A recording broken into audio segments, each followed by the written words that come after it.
저한테 작은 꿈이 하나 있었는데 그 꿈이 대청봉 올라가는 거였어요. 대청봉. 언제 한번 내 대청봉 올라간다. 제가 뭐 100군데도 많이 올라갔고 그 다음에 북한산도 올라갔고 그 다음에 도봉산 꼭대기도 올라가고 그랬는데 대청봉을 못 갔단 말이죠. 그래서 우리 교회 부목사님 중에 차요한 목사라고 있었어요. 등치 크고 그 친구가 등산을 너무너무 좋아해요. 그래서 그 한신대 기숙사에 있으면서 자기는 쫙 하면 100군데 올라갔다 온대요. 그래서 야, 너 나하고 같이 한번 어느 날 대청봉 가자. 그래가지고 이제 잘 얘기가 됐는데 기회를 못 잡았어요. 그래서 내가 대청봉 가려고 공부를 좀 했어요. 그래가지고 대청봉 가는 길이 오색 약수터를 올라가는 게 제일 가깝대요. 그래서 이 대청봉 갔다가 이같이 비선대로 내려오는 천불동 계곡을 해서 또 조금 더 가깝게 가는 길은 한계령에서 서부능선 타고 서장님 그게 최고예요. 서장님 최고라니까 그게 최고 같은데 그래갖고 이 대청봉 갔다가 오색으로 내려오는 게 시간이 제일 짧다 그래요. 또 반대 비선대로 해서 천불등 계곡 또 대청봉 이렇게 연구를 했는데 하여튼 대청봉 가는 길이 그렇게 여러 가지 길이 있습니다. 또 이왕이면 또 백록담도 한번 가야 되겠다. 백록담 갔다 오신 분 꼭대기 참 대단하신 분들이야. 백록담 가는 길은 이같이 그 성판악에서 올라가는 길도 있고 관음사지를 통해서 올라가는 길도 있다 그래요. 어떤 길을 통해서 올라갔든 그렇죠. 백록담 올라가도 되고 또 어떤 길을 올라가든 대청봉 올라가는 길도 어떤 올라가면 됩니다. 요즘에 와서는 야 정말 내가 지금 갈 수 있을까 이런 좀 걱정이 좀 돼요. 내 체력 가지고. 근데 이제 뭐 하루라도 빨리 갔다 오는 게 낫겠죠. 하여튼 간에 저한테 이런 작은 꿈이 하나 있습니다. 오늘 대청봉 가는 길이 여러 가지 길이 있고 백록당 가는 길도 여러 가지 길이 있듯이 우리가 신앙의 길도 여러 가지가 있습니다. 그래서 오늘 로마서 12장 3절로부터 13절에 보면은 우리가 예수 그리스도의 지체가 있는데 우리 한신필은 연주를 통해서 하나님께 영광을 돌리고 또 우리 할렐루야는 찬양을 통해서 하나님께 영광을 돌리고 다 우리가 하나님께 영광 돌리는 여러 가지 은사들이 있다라는 것을 우리가 이제 성경에서 볼 수가 있죠. 그래서 신앙의 길은 여러 가지 길이 있다는 것을 오늘 좀 생각을 해보려고 합니다.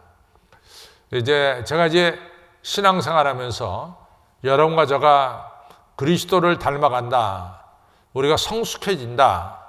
그러면 도대체 성숙해진다는 것의 내용이 뭐냐? 우리가 그리스도를 닮아간다는 것의 내용이 뭐냐 하는 얘기예요. 여러분들 예수님의 12제자를 보면은 굉장히 예수님의 12제자가 다양해요. 예수님의 12제자 중에 세리 마태가 있습니다. 세리 마태는 로마 정부에 협력한 사람이에요. 왜냐하면 세금 걷다가 로마에 갖다 주니까 로마 정부에 협력한 사람이 세리 마태거든요. 근데 로마 정부에 협력하는 이러한 사람들을 갖다가 골라서 박해하고 죽이는 그런 파가 있어요. 그 파가 열혈당파입니다. 열혈당파. 열혈당파는 칼을 품에 품고 다녀요. 그러다가 세리 같은 사람 만나면 찔러 죽입니다. 근데 열혈당파 중에 시몬이라는 자가 있는데 이 시몬이 예수님의 제자예요. 그러니까 예수님의 제자라고 하는 것은 세리 출신도 있고 열혈당파 출신도 있어요.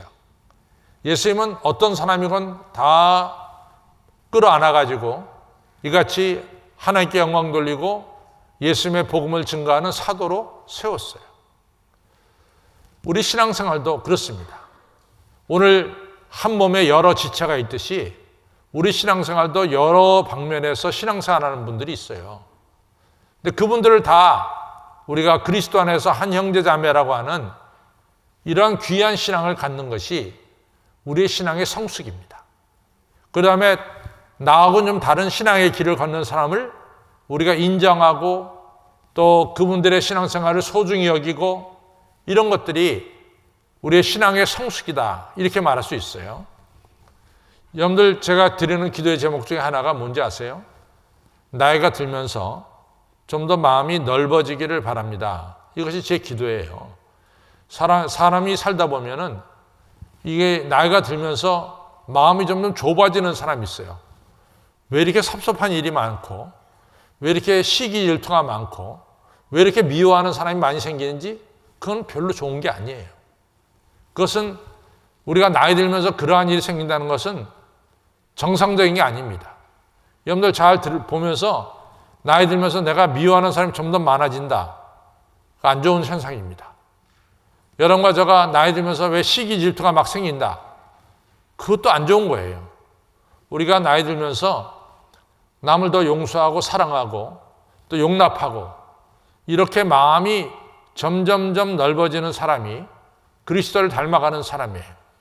그래서 제가 기도하는 것 중에 하나가 하나님 아버지 제가 한 해 한 해 나이가 들면서 좀 더 마음이 넓어지는 이러한 하나님의 종이 되기를 바랍니다. 은혜를 내려주세요. 그러면서 제가 기도하고 있어요. 마음이 점점 넓어져야 돼요. 여러분 우리 신앙의 길도 여러 가지 길이 있다는 것을 우리는 알고 그것을 받아들이는 게 중요합니다. 그래서 저는 오늘 성경에 나타난 여러 가지 신앙의 길을 좀 살펴보면서 우리가 은혜를 받으려고 해요. 첫 번째 제가 좀 말씀드리고 싶은 사람은 요시야입니다. 요시야 왕이 이스라엘의 이제 남쪽 유다의 17번째 왕인데 요시야 왕의 증조 할아버지는 히스기야 왕이고 그 다음에 할아버지는 므낫세 왕이고 아버지는 아몬이라는 분이 왕이었어요. 근데 우리가 머리에 딱 들어오는 게 증조 할아버지 히스기야 왕도 머리에 잘 들어오고 또 그 할아버지 므낫세도 잘 들어와요. 이 히스기야 왕은 주전 715년부터 686년까지 약 29년 동안 14대 왕으로서 왕위에 있었습니다. 그다음 히스기야가 죽고 686년서부터 642년까지 약 44년 내지 45년 동안 이 15대 왕으로 왕위에 있었던 분이 므낫세라는 분이에요. 어쨌든 간에 이래가지고 이제 15번째 왕인 므낫세가 정말 못됐어요. 왜냐하면 우리가 제일 계명이 뭡니까? 나 외에 다른 신을 섬기지 말라는 거 아니에요. 근데 이 므낫세가 왕이 되자마자 한 일이 뭐냐면 예루살렘 성전 안에다가 아세라 목상을 세워요. 우상을 갖다가. 그게 있을 수 있어요. 목상을 세운단 말이에요. 또 성전 뜰에다가 달과 별들을 섬기는 일어 성신 이것을 섬기게 돼. 이걸 단을 만들게 됩니다. 그 다음에 이제 아버지 히스기야가 뭘 없앴냐면 산당, 산꼭대기에다가 예배드리는 제단들이 있었거든요. 그 제단들을 다 없앴어요. 근데 그 없앤 이유가 왜냐면은 산 위에 있는 제단들, 그 제단에는 한 번은 바알신을 섬기고 또 그 다음 날에는 여호와 하나님을 섬기고 또 그 다음 날에는 아스타롯이라고 하는 여신을 섬기고 그 한 장소에서 여러 신을 섬기는 거예요. 그래가지고 그 장소가 말이죠. 신앙이 혼합되는 거예요. 하나님을 섬기는 사람들이 바로 앞전에 지금 바알을 섬기는 제사 지내는 것을 보잖아요. 그거 보고 나서 하나님께 예배드릴 때 그 방법을 조금 딴단 말이죠. 그래가지고 하나님 섬기는 거와 우상 섬기는 것이 혼합이 돼버린단 말이지. 근데 여러분과 제가 성경을 읽으면서 발견할 수 있는 이것은 뭐냐면은 구약신앙에 보면 혼합된 것을 가장 싫어해요. 혼합된 것을 싫어해요. 그런데 자꾸만 산당에서 이 하나님 섬기는 신앙과 우상 섬기는 신앙이 혼합되니까 하나님께서 산당을 갖다가 지어버려라. 왜냐하면 거기서 잠깐 배우니까. 그 히스기야 왕이 산당을 갖다가 다 없애버렸습니다. 그런데 이 므낫세가 또 산당을 다시 세웠네. 또 그뿐만이 아니라 이 므낫세가 성전 안에다가 창기들이 거할 수 있는 집들을 갖다가 져버렸어요. 더 나가서 이 므낫세는 하나님이 가장 싫어하는 것이 뭐냐면 인신제사예요. 사람을 제물로 바치는 제사입니다. 그런데 므낫세가 이 맏아들을 갖다가 제물로 바치는 인신제사를 드리는 거예요. 이 흰농 골짜기에서. 또 뿐만 아니라 성경에 보면은 히스기야가 얼마나 정적들을 많이 죽였냐면은 예루살렘 길에 피가 늘 흐르더라 이렇게 말하고 있어요. 그 정도로 포악한 왕이 므낫세입니다. 그런데 므낫세의 아들이 누구냐면은 아몬이에요. 그래서 아까 제가 므낫세가 642년에 세상을 떠났다 그랬어요. 그러니까 642년에 아몬이 아버지를 이어서 왕이 돼가지고 아버지가 똑같이 노는 거야. 우상 숭배하고 정적들을 막 죽이는 거야. 그러니까 신하들이 야 저거 저대로 놔뒀다가는 더 많은 죄 없는 사람이 죽겠구나. 이래가지고 신하들이 구테타를 일으켜요. 그 신하들이 아몬을 죽여버립니다. 그래서 아몬이 왕위에 오른 지 2년 만에 세상을 떠나게 돼요. 그러고 나서 왕을 세우려니까 아몬의 아들이 자라나질 못했어요. 그때 왕이 된 사람이 바로 요시야 왕이에요. 요시야 왕이 8살에 왕이 됐습니다. 그래서 640년에 왕이 돼서 609년까지 31년 동안 609년까지 31년 동안 이스라엘 왕위에 있었던 분이 요시야예요.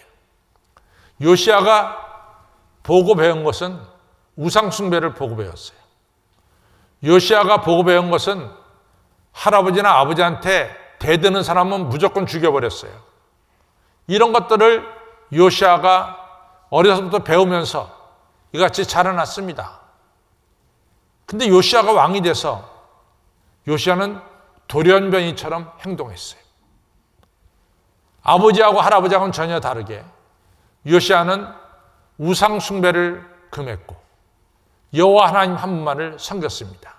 이 요시야가 성전에서 성경책을 발견하고 성경책을 이같이 읽으면서 성경 말씀에 어긋난 것을 자기가 깨달았어요. 옷을 찢고 회개했습니다. 철저히 회개하고 성경 말씀대로 살도록 자기 자신부터 시작을 했어요. 온 백성들에게 성경 말씀대로 살도록 이같이 말씀을 읽어 나갔습니다. 그래서 요시야 왕은 아버지가 성전 안에다가 할아버지가 성전 안에다가 아세라 목상 세웠죠. 창기들 집을 지었죠. 이런 것들 다 깨끗하게 정리를 했어요. 그리고 이 1월 성신, 해와 달을 섬기는 제단들도 다 없애버렸어요. 인신제사 드리는 흰농골짜기에 이 도벳사당도 다 없애버렸어요. 그리고 오직 하나님만을 섬기는 이런 왕으로 나갔습니다. 요시야를 보면은 요시야는 하나님의 영광 가리는 것들을 철저하게 다 끊어버렸습니다. 악한 습관들, 악한 종교 예식들 이걸 갖다가 요시야 당대에 다 끊어버렸어요. 그러고 나서 요시야 이후부터는 하나님께 축복을 받는 축복의 통로를 만든 분이 요시야 왕입니다. 여러분들 사실은 우리가 이 선대로부터 내려오는 악습들 있잖아요. 잘못된 습관들. 이것을 당대에 끊는 게 쉽지가 않아요. 쉽지가 않아요. 대개들 이같이 선대로부터 내려오는 악습을 자손들이 이어받는 경우가 상당히 많습니다. 그러나 요시야 왕은 그걸 당대에 끊어버렸어요. 더 이상 악습이 자기 이후에는 넘어가지 않도록 막아버린 거예요. 이러면서 새로운 역사를 쓰면서 신앙생활을 하는 이런 사람들이 있습니다. 두 번째로는 신앙의 길을 걸어가는 사람 중에 어떤 사람이 있냐면은 솔로몬과 같은 신앙생활을 하는 사람이 있어요. 솔로몬은 쉽게 말해서 금수저예요. 금수저. 솔로몬만큼 금수저가 어디 있어요? 솔로몬은 최고의 금수저입니다. 아버지 다윗이 통일 이스라엘 만들고 나라를 강성하게 만든 이런 분이 바로 다윗 아니에요? 다윗이 정말로 모든 것을 풍족하게 만들었어요. 다윗 당대에 다윗이 얼마나 하나님 다윗을 잘 섬겼어요. 시편 150편 중에 100편이 다윗이 쓴 시예요. 다윗은 늘 하나님을 찬양하면서 예배를 한 사람이 아닙니까? 그 밑에서 솔로몬이 배운 거죠. 또 다윗은 모자람이 없었어요. 여러분들 아시다시피 다윗은 성전을 지으려고 무척 애썼잖아요. 근데 하나님이 너 성전 짓지 마. 그래서 다윗이 성전을 못 졌어요. 그래가지고 다윗은 이 성전 짓는 게 꿈이었습니다. 그래서 우리가 이스라엘 역사를 보면은 성경책에 제가 두 권이 나온다 그랬어요. 하나는 열왕기 상하가 역사책이고 또 하나는 역대기 상하가 역사책이라 그랬어요. 이스라엘 역사를 두고 하나는 열왕기 상하, 하나는 역대기 상하라 그랬어요. 그래서 열왕기 상하의 역사관하고 역대기 상하의 역사관이 조금 다르다 그랬어요. 근데 열왕기 상에 보면 2장에 보면은 다윗이 죽으면서 아들 솔로몬한테 유언을 합니다. 그 유언이 뭐냐면 너 산의 대장부, 믿음의 대장부가 되라. 이것이 바로 열왕기 상 2장에 나오는 이같이 유언이에요. 근데 역대기에도 똑같이 다윗이 아들 솔로몬에게 유언을 남기는데 그 유언의 내용이 조금 달라요. 그 유언의 내용은 믿음의 대장부가 되라 이런 유언의 내용이 아니라 너 꼭 성전을 지어라. 이것이 유언이었어요. 그래가지고 솔로몬이 왕이 되자마자 아버지의 유언대로 성전을 너무 화려하게 잘 짓죠. 그렇죠? 성전을 잘 지었어요. 그 다음에 솔로몬이 아시다시피 1,000번제를 드려서 하나님 앞에 나라를 다스릴 수 있는 지혜를 달라고 기도도 드렸어요. 그런데 열왕기상 11장쯤 가서 보면은 그러니까 2장에 왕이 되고 11장쯤 가서 보면은 솔로몬이 글쎄 부인을 1,000명이나 둬요.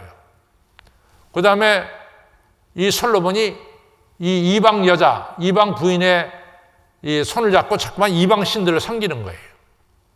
그러니까 하나님이 이 솔로몬을 찾아가죠. 그래서 이것이 열왕기상 11장 제가 9절에 나온다 그랬어요. 찾아가서 2번 얘기합니다. 야 솔로몬아, 너 우상 숭배하면 안 돼. 우상 숭배하지 말아라. 이렇게 하나님이 정말 2번씩이나 특별한 은혜죠. 2번씩이나 찾아가서 솔로몬한테 그런 얘기를 하죠. 근데 솔로몬이 그 하나님 말씀을 안 듣습니다. 끝내 우상 숭배해요. 그래서 우리가 알다시피 주전 922년이 솔로몬 왕이 끝나는 해인데 922년에 솔로몬 왕이 죽자마자 통일 이스라엘이 두 쪽이 나버렸어요. 북이스라엘과 남유다로 갈라져 버리고 말았어요. 솔로몬 왕은 성공한 왕이 아닙니다. 금수저로 태어났지만은 성공한 왕이 아니에요. 우리가 누가복음 15장에 보면은 우리가 탕자에 비유해서 탕자도 금수저예요. 그 사람 흙수저가 아니에요. 그 사람 얼마나 아버지가 잘 살아요. 큰 부자 아닌. 거기 둘째 아들로 태어났어요. 모자람이 없이 자라났습니다. 아버지가 얼마나 하나님을 잘 경외해요. 그 가운데서 둘째 아들이 태어났단 말이죠. 둘째 아들이 자기도 돈만 있으면 잘 살 것 같아. 그러니까 아버지한테 돈 달라고 해가지고 그리고 자기도 크게 선거한다고 아버지 이상으로 타지에 갔어요. 쫄딱 망했어요. 쫄딱 망했습니다. 쫄딱 망해가지고 돼지가 먹는 쥐어멜매도 못 먹게 됐어요. 그때서 깨달았어. 아버지 안에 있다는 게 얼마나 소중한지. 그리고 되돌아와서 다시 아버지 품에 거하는 이 둘째 아들 케이스가 나옵니다. 여러분, 이번 주 2번째 케이스 같이 있어요. 여러분들 중에 아주 부모님이 안정돼가지고 이같이 좋은 집안에서 모자람이 없이 자라난 사람들이 젊은 세대들 중에는 있을 거예요. 그렇죠? 그래갖고 아버지 어머니가 남겨준 이 귀한 신앙이 그 중요한지 몰라, 신앙이. 그러니까 신앙은 별로로 생각해. 그러고 나가서 돈 버는 것이 더 중요한 것 같아 생각해가지고 교회 나와서 예배 드리는 것은 뒷전이고 이 재산 불리는 일에 앞장서고 나가다가 신앙 다 잃어버리고 재산 다 잃어버리고 쫄딱 망해서 그 다음에 어떻게 해요? 손 들고 와야지. 그래서 찬송가 338장에 그렇게 써 있는 거예요. 천부여 의지 없어서 손 들고 옵니다. 쫄딱 망한 다음에 오는 찬송가가 338장이라. 그러고 와서 신앙생활 하는 사람들도 있다 이거죠. 또 세 번째 케이스 뭐냐면 사도 바울입니다. 사도 바울은 유대교 신봉자였죠. 그 사도 바울은 사실은 예수님이나 예수님의 제자들이 조상적부터 내려오는 유대교를 깨트리는 아주 악한 집단을 이라고 생각한 것이 예수님과 예수님의 제자들이에요. 그래서 사도 바울은 정말 목숨을 걸고 예수 믿는 사람들 갖다 잡아다가 감옥소에 가던 일이 자기 사명이라고 생각했어요. 그러다가 사도행전 9장에서 부활하신 예수님 만나게 되잖아요. 그때 사도 바울이 변했어요. 사도 바울이 변했어요. 그래가지고 사도 바울이 내가 지금까지 잘못된 데 있었구나. 정말 내가 대적하던 예수님은 우리를 위해서 우리 죄 때문에 십자가에 달려 죽으시고 부활하신 분이 예수님이구나. 여기가 바로 생명의 길이고 여기가 바로 축복의 길이구나. 그래서 자기의 모든 것을 갖다 오물처럼 버리고 나는 앞에 있는 것을 잡으려고 뒤에 있는 것들은 다 잊어버리고 앞에 있는 표대를 향해서 달려간다. 이렇게 말씀하잖아요. 그래서 사도 바울이 예수님을 영접하고 나서 한 가지 분명한 생각이 들었어요. 왜냐하면 자기 주변에는 자기와 똑같이 예수님을 모르고 이같이 지내는 사람들이 너무 많아. 그리고 예수님이 생명의 길인데 이 생명의 길을 모르고 지내는 사람이 너무 많단 말이지.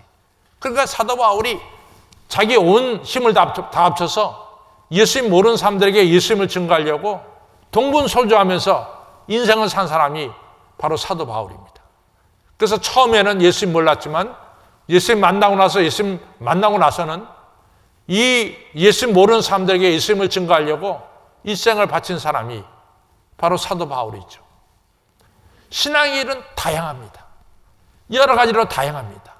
에스더 같은 경우는 자기 백성들이 정말로 억울하게 죽어갈 때 죽으면 죽으리다 이런 마음 가지고 금식기도 하고 왕한테 가서 자기 백성을 살렸어요. 이것이 바로 이 사람 에스더에게 있어서는 자기가 걸어가야 될 신앙의 길인 거죠. 여러분, 우리의 신앙의 길은 다양합니다. 우리가 한 몸에 여러 지체가 있듯이 우리의 신앙의 길은 다양해요. 중요한 것은 요시야 왕처럼 우리가 지금까지 내려온 악습을 누구 대해서? 내 대해서 끊어버리는 거야. 내 당대에서 끊어버리는 거야. 그리고 내 당대 이후부터는 나는 복을 나누어주는 복의 통로로 살아가는 거야. 여러분들이 솔로몬처럼 금수저로 태어났어요? 겸손하십시오. 겸손하시길 바랍니다. 여러분들이 오늘 축복을 누리고 있는 것은 하나님의 은혜임을 깨닫고 하나님 앞에 겸손하시고 하나님을 경외하시길 바랍니다. 베개 하나라도 하나님의 은혜를 잊어버리고 난 돈 가지고 너 출세하겠다. 한참 매 맞고 와서 돌아온다는 것을 꼭 기억하시길 바라요. 여러분과 저는 이같이 여러분들이 금수저로 태어났다면 하나님의 은혜를 기억하고 겸손해서 하나님을 열심히 섬기는 이러한 겸손한 신앙인이 되시기를 바랍니다. 여러분들 사도 바울이에요? 여러분들 헬런 켈러예요? 여러분들이 정형외과 의사 선생님 됐습니까? 여러분들께서 받은 바 은혜를 깨닫고 사도 바울처럼 예수님 모르는 사람들에게 예수님 복음 열심히 전하고 또 헬런 켈러처럼 절망속에 있는 사람들에게 소망을 주시고 또 정형외과 의사 선생님처럼 이같이 불편한 사람들을 치료해 주시고 또 소학교, 초등학교를 짓는 이 기업인들처럼 여러분들 가진 것을 나눠주면서 많은 사람들이 하나님의 은혜와 축복을 같이 나눌 수 있는 이런 길로 나가는 이런 신앙의 길로 나가는 여러분과 저가 되기를 주님의 이름으로 축원합니다.